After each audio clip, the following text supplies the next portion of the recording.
Welcome to the Next Creators podcast. If it's your first time listening, Next Creators is a podcast highlighting creators and founders building the next generation of art, community, and products. I'm your host, Sasha. Today we have Andy and Daniel. Maybe we can start with you guys mentioning what are you working on? So my name is Danil Krivoruchko, and first of all, thanks for having us. And I noticed, Sasha, you were super wise not trying to pronounce my last name, which is usually a huge headache for anyone who's not Ukrainian. So, yeah. Well, I'm a digital artist, and I've been working with Andy and Snark Art for past year and a half, I guess. We launched a couple collections already together, one of which were super interesting and complicated one with OG crystals we did almost 1 year ago with dynamic NFT. We can talk about this a bit later because it's a very unusual way, I think, of creating NFTs, like creating them being dynamic. And before that, I have 20 plus years of experience as a digital artist, like been doing graphic design, then digital products, then visual effects and motion design and art directing, being a creative director on some projects. And finally, about a little more than a year ago, started doing NFTs. And my first collection was launched with Andy. My name is Alekhin. I'm the co-founder of Snark Art. Snark Art is an NFT studio. So we've been building NFT projects since 2018, and we've been working with traditional and crypto native artists and helping them building collections. We are right now launching our 10th collection, which is a collaboration of Daniel, who is here, and Random International. Uh, uh, so this collection is produced by us, but it's also produced with Space Versa. We just announced this collection, and it's very interesting in terms of its tech behind it and the art concept. And we plan to open it for sale within a month from today. Thank you. And how did you two meet? On a playground. On a playground, yeah. Super easy. Yeah, it's a New York scene. We happen to live really close to each other, like in one neighborhood, and some of our common friends told me, "Oh, like, do you know this guy? He does some crazy blockchain art thing. Like, it wasn't even NFT. It didn't call that like that back in the days. And we had our kids basically the same age, so we decided to meet on a playground we both use, and that's how it started. That's cool. And at the time, Andy, you were already doing a lot of blockchain art. Well, yes, yeah, we did. We did blockchain art. We started very early. We started in 2018, and with the by surprise, I was involved in the Ethereum community a little bit, like mostly as a very small investor. But at some point, I saw the ad popped up that there would be art and blockchain conference in New York. And I thought, like, what a weird intersection, art and blockchain. I need to go there. And I went there, and I thought it would be like a huge conference, but there would be just like 30 people who was there, and they were like, that's like from this conference, everything actually started. There were Matt and John from CryptoPunks there, also uh, uh, like creators of Rare Pepe, also guys that like later started Super Rare, and there's some other like really cool dudes. And I was fascinated with the idea of digital ownership, that you can actually own something in the internet. And I like really became a believer just like in half an hour, and I still believe that this thing is actually will and already is changing the world. Mm-hmm. And how did also the space changed from your perspective since this time you went to the conference in 18? Well, it's like for the first couple of years, it was like very small market, you know. So like I personally knew all the projects that were building in the space. I was participating at least I knew everyone. And now it's so big that I don't have time to follow, not to personally know anyone, but just to follow the majority of the projects. It's getting bigger and bigger, and uh it's also kind of for me, it's a little bit shifting from the art community, a little bit idealistic people, to more slightly commercial, this PFP culture, sometimes bro culture, which I think is interesting, but it's definitely less interesting than something that brought me there. Kind of the ideas of experimentation, the ideas of blockchain as a new medium, and the ideas of keep trying new things. And then how is it for you, Daniel, also to go from for decades working in digital art space already and then getting introduced to this new medium? What's different about it? Okay. It wasn't that separate to me, first of all, because I my first degree was computer science. So when I was hearing back in, I think it was very close to the moment the Bitcoin was started. I already, some of my friends already talked about this thing. I tried to at least check the documentation and realized, well, it's just too complicated for me, and forgot for next 6 years, I think. So next time it was 2017 with first bull run, and I realized, well, I should at least invest this time, because I skipped the moment when I could buy Bitcoin for a few cents. Well, at least I could buy it for, I don't know, $300 now, because it definitely has some future. And again, it was a few months. I just invested some, followed all this craziness. Then the winter came and everything fell down, and I forget again for, I don't know, for 2 years more. And then suddenly a lot of people from my Twitter or whatever, designers, motion designers, started to post some random things about NFTs. It was probably after some successful sales from people, and I got interested and decided, well, I should learn more and try to mint one of ones. And to my surprise, the first thing I put on internet, minted it, went as more like a test for myself how this thing works. And then the next morning, it was sold for it was crazy to me. It was $300 for a GIF. Really, why people decided to buy and give me this money? And it was in, I think, January or February 2021.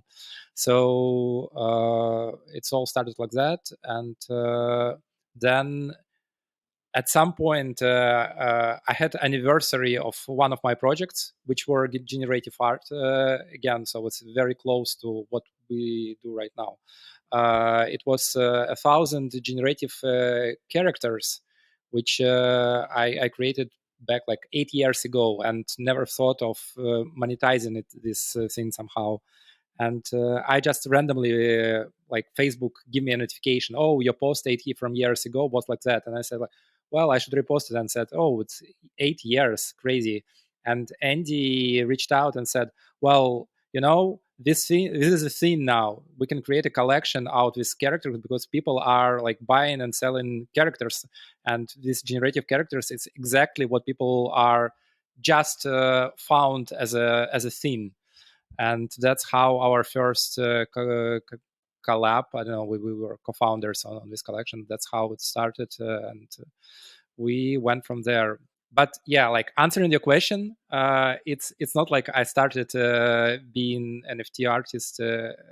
Well, I mean, technically, I started being an NFT artist a year ago, but I've done things which are in the same area for a long time.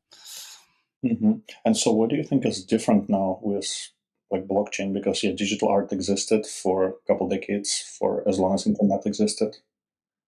Well, you can live out of your work now, finally, as independent artist, right? Because for this 20 years, you had two options: selling your time basically for commercials or like film, entertainment, whatever. Or you can do it for yourself and post it and get a lot of likes, which unfortunately I cannot buy anything for likes on Instagram. And it's not like only I cannot do it; any digital artist cannot do it. So finally, these people are getting, as like how I see, what they deserve and what was long overdue. So the digital art finally provide people for living, which is amazing. And during uh, this craziness, like last year with NFTs, I seen a lot of people because I continue to work for studios, obviously, uh, and people like producers that I know constantly reaching out and saying, "Do you know someone who is not busy with NFTs?" Because they run low on like low level, like juniors and mid level seniors artists, because they said like, "Well, why the hell would I spend my day for $600 if I can do this like the same amount of time, the same work, and do what I like and get 10 times more?" So now it's obviously it's a bit different, and I really appreciate that fact because it was oversaturated with low effort art, and well, to some degree it changed the public perception of NFTs as being something bad, because for like if you ask someone on the street, it's usually when they hear NFT, they think of scam schemes and like really bad graphics. So hopefully now, when the hype is more or less over, the projects which actually deserve and the artists which actually deserves and put like a lot of time and hard work into the scene will prove that NFTs are not, at least not just a scam scheme. There is art there, there is innovation there, and I do love it. Mm-hmm. And your collaboration started with a particular collection, or you started OG.art, the platform, first? It started with a particular collection. So it started with first with Xoids. There's like 1,000 animated characters, and that Daniel created back in 2008, 13. So there were thousands of them. They're very very cute guys. So we sold and we launched this collection in March 2021. It was successful. We had initial community that loved those Xoids, and we love them as well. And immediately we started working on the second collection, and together with another artist, Michael Zhu. And the second collection, OG Crystals, was way more sophisticated in terms of the concept. So like that's where this idea of dynamic NFTs or like live NFTs, if you wish, popped up.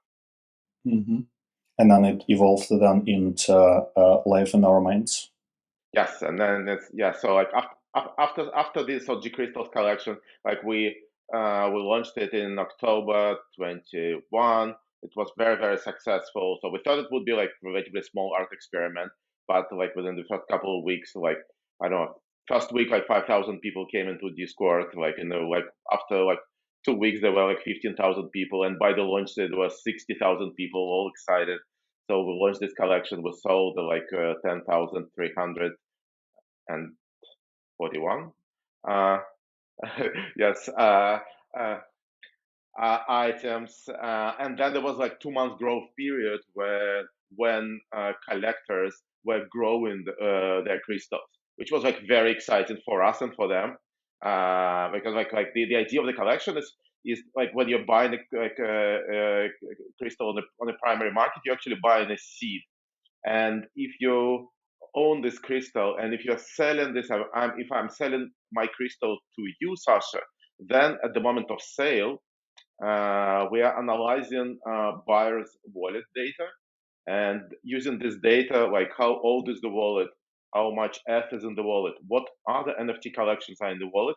So using this data, we are recalculating the model, updating the crystal, and so the crystal grows. And so that it happens after the transaction, the visual update happens from 30 to 30 seconds to 2 minutes. So in 2 minutes, the new owner gets an updated crystal. So and this happens with every transaction. So in some sense, the crystal actually uh, has the keeps the identity of all its previous owners. Uh, and And I just want to add that you don't lose what Andy had. So like the first thing was generated using his data, so it's one piece of the crystal, and then you bought it from him. So this piece remains there, and the new one added, and so it just grows as you sell it and buy. It grows more and more complex and keeps the track basically of all previous owners inside its like look and shape. yeah, and this growth period was super interesting. Like even I myself, I was like one of the co-creators of the collection. All weekends, like during the growth period, I sat with my son and we were like growing, exchanging these crystals between like my wallet and his wallet, and growing these crystals, with the idea to grow like the rarest one, the most interesting looking one. So it was really really exciting period. It was tempting for me too to do so, but I knew the whole algorithm, so I couldn't participate on that level because it would be cheating. And how did the idea of life in our minds come about? Well, after success of OG Crystals, we realized we onto something, right? Then you have so much enthusiasm from the community. We realized like people do like this partially like gamified mechanics, but it's merged with really high-end visuals and some strong concept. So all this crazy mix works well. And technically, we understood that well, if we change just one part, which is the like generative scene, we can do basically something new next day, right? We didn't want to do it this way, but technically nothing prevents us from just changing one thing and create a new dynamic collection. But as usual, with us, we decided that, well, it's not enough. We should go even further and scale up the whole thing. So open it to more artists, so they could use this as more as a protocol and a framework for creating this kind of dynamic NFTs. And that's how OG Art platform was born. And now it's like slowly being released like part by part because it's a huge and very complex thing. But answering your question, LiOM is the first collection which will be launched in 3.5 weeks, and the first collection being launched on the platform. It's to some degree similar to what we had in OG Crystals, because it's a collaboration between myself and more like conventional kind of artists, which is Random International in this case, and it's being produced from platform side by Snark, and from artist side from Pace Versa, which is huge name in a gallery world, like worldwide.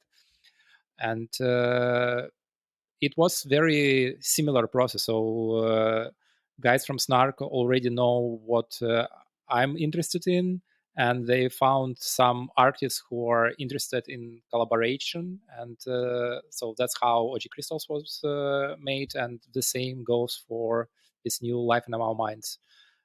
So there is some similarities, some difference, but obviously it's built upon what we learned during OG Crystal. And what's the also nature of your collaboration? What's the role that Snark is playing and different artists? Yeah, Snark is usually responsible for technical implementation. So like everything, like we have a dev team. Also like all these setting up and supporting all render pipelines. All the collection is live, so like it keeps changing after the sale.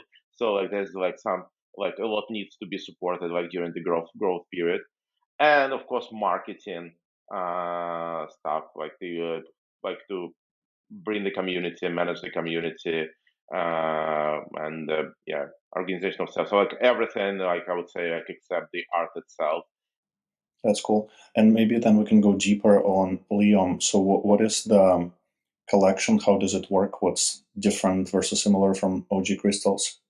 It's funny that it's actually like it's two parties responsible for visuals, but only one is here. We don't have anyone from random, and it's weird because I have to explain what they are being doing for past 15 years because the idea was to take that something they already created and translate it basically into interesting mechanics and into NFTs.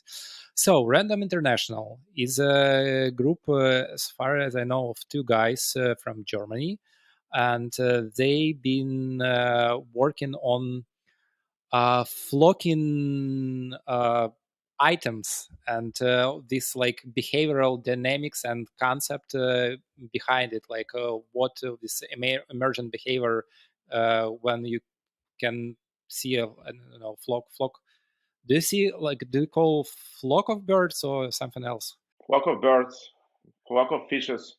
It's a school of fishes, flock of birds, and a murder of crowns, and a pack of wolves. It's like for every single entity there is a different word. So I'm always being confused. So yeah, flock of birds, and it looks like almost like a living being, right? They can do crazy complex things, not knowing what each other as a whole do. So this artist been exploring this phenomena for a long time, and they were super successful and doing like live installations, all the stuff. And then it's where we come in. Snark introduced us, and we started to thinking and working on how this thing could be presented as an NFT collection. And I skip a few months of of brainstorms, but the final idea was to obviously break the whole thing into smaller pieces, not individual boards, because it will lose this like dynamic nature of this thing. So if we were decided to just sell each individual thing, it wouldn't be as interesting as basically selling small flocks, much smaller, which then combined create the mother, what we call the mother flock. And the idea, like how it was translated to crypto and specifically like blockchain and NFTs, is that each NFT represents the content and activity of one wallet. So it takes, grabs, again, that's what is similar to OG Crystals. It grabs some metadata from your like past transactions, how active you are, how old is your wallet, like are you real OG or just came into the market? And it checks what collections you have. So we had this concept back in like a year ago in OG Crystals with supporting 7 collab collections, which give you some special kind of kinds of crystals. So now we have for Boyds, for these items in this collection, we have 50 plus supported collections, and they are some are official, some non-official, some big names there. So we collect all this data, and to some degree, this NFT is a representation of the wallet and like the person behind it, and then you combine all of them together to create this flock, and this flock becomes a representation of the whole market because you have some like kind of like a slice of activity, what people keep in their wallets, and it's because it's a lot of people, it gives you some representation of the market. So, and that's how it's conceptually tied together. And as a collection, it consists of 2 parts. One is NFTs, which are growing as while you keep them in your wallet, and there will be real world installation, like in a gallery with a whole flock. That's what for random more. It's like their part, not mine. But this flock obviously uses data which were co-created with all the people who are owners of the collection, items in the collection. So they help us co-create these NFTs. They grow, and this is translated into how the flock looks like and how it behaves in the gallery. Something like that. I tried to like compress 6 months of work in 5 minutes. Not sure it worked, but yeah.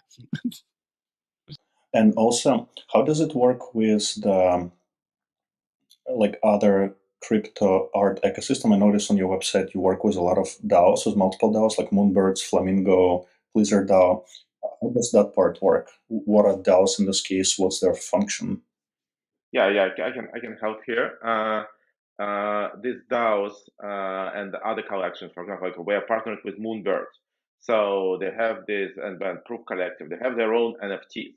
So if you have an like Moonbird in your wallet at the moment of owning, at the moment of growing of LiOM, then like Moonbird will influence your LiOM. It will make it change, and so LiOM of yours will have a specific pattern that is only can be achieved by Moonbird owners. And of course, there's also like some marketing activities around this, and there would be special allocation for Moonbird owners, and there would be some like mutual marketing activities. When you think about the NFT movement, the evolution that happened up until now, and your experimentation in the context of it too, like how do you think it will evolve? What's the future look like? I wish I knew, right? When so many things happening so fast and so many players are pushing in like random basically directions, it's extremely hard to predict. I can say like what I would love to see. It's definitely not a future telling. It's I would love to see more projects that couldn't be done without being an NFT. Like for example, crystals, like our previous collection, wouldn't work without blockchain because it's so like tightly integrated in the concept of being sold from one person to another and having like track of this transaction, having public access to this data, like metadata from the wallet. It wouldn't make any sense without blockchain. So we're trying to do some degree something similar with LiOM and all upcoming collections. So I would love to NFTs becoming a medium for an art, like installation or whatever. So then it couldn't be done without this media. So like I would love to see more and more projects like that, because it's super exciting to have this possibility, because for artists, like interesting, it's very narrow moments in history when you can actually do something new, because the painting was with us for I don't know how many thousands of years. So it's very rare that something actually happens that allows you to do something unusual, like introducing photography did this, then like moving media, so with all this video art and everything. I hope the NFTs will become the same thing. So it will be new generation of artists who could do things specifically in this media which couldn't be done by like somehow else. That would be super exciting, and I would love always like unnecessary hype to go because it's actually like dark PR for us. I have to now. Then I say, oh, I've spent a year doing NFTs. If it's like I'm introduced to someone on a party and they say, really, why? And I have to explain. Well, it's not that kind of NFTs. It's a good ones. they are super interested. And then I start like explaining the concept and show the art. Oh, well, that's actually, it's a different story. So I would love this, unnecessary hype to go. Yeah, and for myself, like this, like back in 2018, we thought that the collectors of NFTs, of blockchain art, will be the same traditional collectors that collect in conventional art pieces. So we went to like these old art Basel exhibitions and trying to like showcase our NFTs. And it was a huge mistake. Like no one was interested, and like people thought that we are cosmonauts, and they thought that we are crazy. And like they actually the adoption came from the crypto community, from the people that believed in the technology and made their first money on crypto, and then they used their residual income to support artists that work in the same medium. But I still believe that the next iteration should be the mass adoption.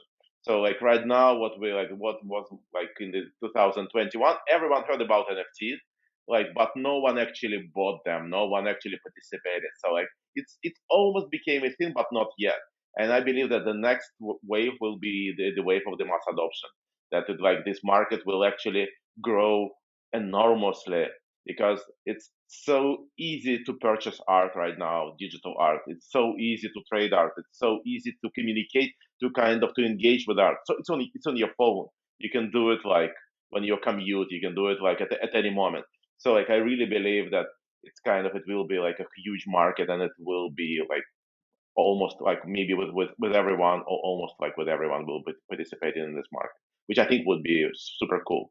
Let's do art and not do anything else. Yeah. And maybe you can comment a bit in terms of what's happening with art on different blockchain ecosystems. Is it the case that most of the action is still happening on Ethereum, or you see some interesting art communities like on Tezos, like maybe Near, maybe some others? What do you see? Oh yeah, definitely. Tezos so like for like last couple of years being a place for like such a like interesting groups of artists, and like generative art was like actually had a great push in Tezos, and lately Solana, mostly PFP project, but it's like the vibe there, and like it's really cool, and it's changing. So like I saw that like OpenSea came to Solana, but right now Magic Eden comes to Ethereum, so it's actually it happens. Uh, like the interconnection is happening. So like I really see that like kind of like each blockchain like bringing their own communities, and they're not the same, they're different, and I think this is amazing. Yeah, the Tezos community, I'm more familiar. Like I completely skipped Solana because it felt to me it's very like punk rock, but I didn't like the art, and this is more important than investment for me. But on Tezos, I have a lot of my friends who actually creating works for like on Tezos, and I do collect some from them there. It's a very different dynamics actually, because it's interesting that the cost of transactions is so much lower compared to what you have on Ethereum, and it feels like that's why it's more dynamic, and people do more like interesting experiments there, because they're not afraid of like minting prices, and transactions prices are very different, and people are more flexible, and it's actually creates a more open and like vibrant environment for. I'm talking from artist point of view. I'm not a like big collector. And what we saw near like on the like latest near con that was in Lisbon, that it's the place for like a play to earn games, and there's a lot of NFTs that initially come and like connected to play to earn games are coming to near. I think this is like a very interesting niche, and it has like a huge potential, especially also for us. As Daniel said, like what we are trying to do is somehow like at the intersection of art and gaming. So like we use some gaming mechanics, and also kind of like trying to make them arty, and then and vice versa. So like it's really exciting. It's funny actually.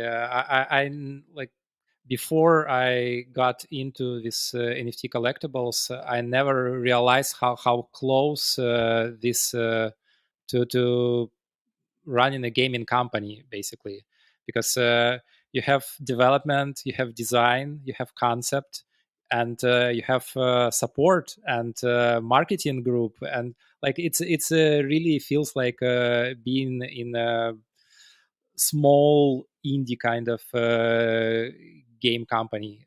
It's funny. So because you usually think, oh, NFT is about like making art, and then you realize, well, no, it's just one piece of the whole puzzle. It's more complex, and all these things should be interconnected, and all should be working. Otherwise, it just all fall apart, and the collection just dies. I wonder, when you also ideate on new projects, like for example, LiOM, how do you decide that this is the one to focus on? There are like millions of ideas you can focus on. How do you decide what you want to work on versus not? Well, I'm very problem solving oriented person. Like after spending so many years in commercial design and especially in post production, you never ask this question. So someone comes to you and say like, well, we need that, and it's up to you to make it look great. This OG Crystals, it started like that. Andy told me there is an artist here in New York, really interesting, like a contemporary sculptor, and he's all about crystals.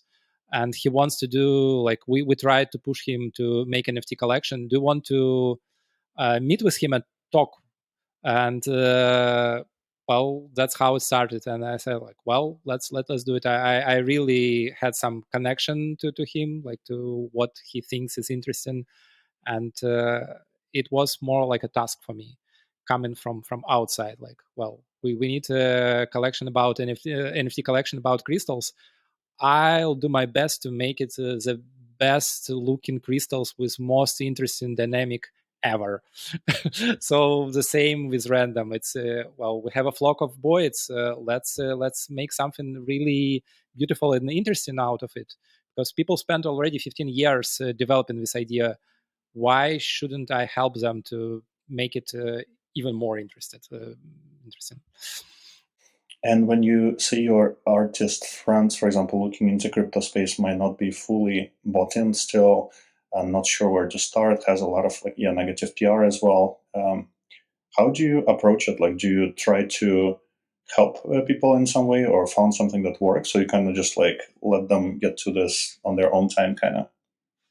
Well, it's probably a question for me. I mean, we both can answer, because I have a lot of friends and random people actually just knocking into my Telegram and asking for advice, which is kind of weird. But well, I usually tell them to have extremely low expectations, because it's you can do really beautiful things and do everything correctly, but still it will not be successful because of no luck, like bad timing. It's still, well, probably it's the same in a real art world, right? If you bought a camera, it doesn't, and even if you do like great photographs, it doesn't mean your photographs will be in all like high-end galleries on Manhattan. So there is a lot of on top of being like good artists to be a successful artist, because people usually come to NFTs with the idea of well, selling their work and make living out of it. And I usually say, well, guys, it 99% it wouldn't work for you, unfortunately, not because you are bad as an artist, but because just like no luck. Other than that, there is like in the beginning of 2021, there weren't much information. So was this hype like, oh, people sold something for like 100 pieces in 10 minutes. And it was only the beginning of this hype cycle, so there wasn't much information. Nowadays, well, just Google it and you have hundreds of articles explaining every single step you need, giving you all the details. It's a overwhelmingly lot of information. So I have no idea why do they ask me. Like Google it and you will get even better answers than I will ever have. I think Daniel is a little bit exaggeration. I agree that like with the one collection, it's a little bit like depend on the luck. But like if an artist or a person keeps trying, then there is no like the luck is not involved anymore. So it's just like it really depends on like how many attempts are you doing. Well, yeah, it's like if you have 5% of luck, it means you have to try 20 times to get the result. But still, my idea is valid. I insist on it. You need a lot of luck. Maybe exactly. If you set expectations low to begin with, maybe there's a higher chance that people will try again. Yeah, maybe. I'm wondering, lastly, do you have anything for our listeners to point to? Maybe some website to go to or Discord or something like this? Oh yeah, definitely go og.art, just check it. We just today we made a couple of updates on the platform, and it looks even nicer. So there are like some samples of the collection there already, and more information about artists and the project itself. And we would really appreciate, guys, your feedback. So if you please join our Discord after you check the platform and share what you think. We would be happy to talk to you and happy to chat. I hope it will prove that that NFTs is it's not only about a scam. Sorry to keep in like talking with this, but it's so frustrating, guys. If like I've been following, I don't know, like The Verge, for example, the site, and I've been reading it for I don't know how many years, and now in the comments, it's feels like it's already a commonplace. So people just come reading news about NFTs with expectations of someone lost few millions or like something bad happened. But in reality, it's for now it's a big part, but it's not the only part of NFTs. And I hope when you visit ogr.art and when you look into the platforms, you can finally see why it's called NFT art. It's because art is there. You just have to like find the right place. That's cool. Well, thank you for this very insightful conversation today. Yeah, thanks for inviting. Thank you, Sasha. Thank you for having us.